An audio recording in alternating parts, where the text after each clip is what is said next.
Pria tanpa identitas tewas tertabrak kereta api di Kelurahan Sukajadi.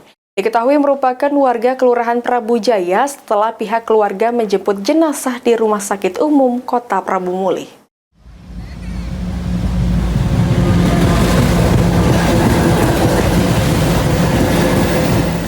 Warga Kelurahan Sukajadi dihebohkan ditemukannya seorang pria tanpa identitas tewas ditabrak kereta api di kilometer 324 Jalan Baru RT 5 RW 1, Kelurahan Sukajadi, Kecamatan Prabu Mulih Timur. Jasad korban langsung dievakuasi oleh petugas kepolisian setelah mendapat laporan dari seorang security PT KAI. Kapolres Prabu Mulih AKBP Endro Ariwibowo yang dikonfirmasi menjelaskan, setelah jenazah dijemput oleh pihak keluarga, diketahui jasad pria tersebut merupakan warga Jalan Kerinci, Kelurahan Prabu Jaya, Kecamatan Prabu Mulih Timur, Kota Prabu Mulih.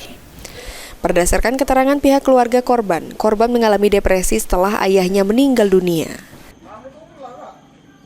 Kapolsek bahwa sudah seorang ibu yang mengaku sebagai ibunya dari korban, di mana korban bernama Indra Gunawan, ibunya namanya Bu Asna, itu sudah membawa bukti berupa kartu keluarga ke rumah sakit dan sementara sekarang sedang proses untuk penyerahan jenazah kepada keluarga. Untuk warga mana? Orang mana? Warganya adalah di Kelurahan Prabu Jaya, Jalan Kerinci. Tadi sudah pihak keluarganya sudah menuju ke rumah sakit dan sekarang dalam proses serah terima dengan pihak keluarga.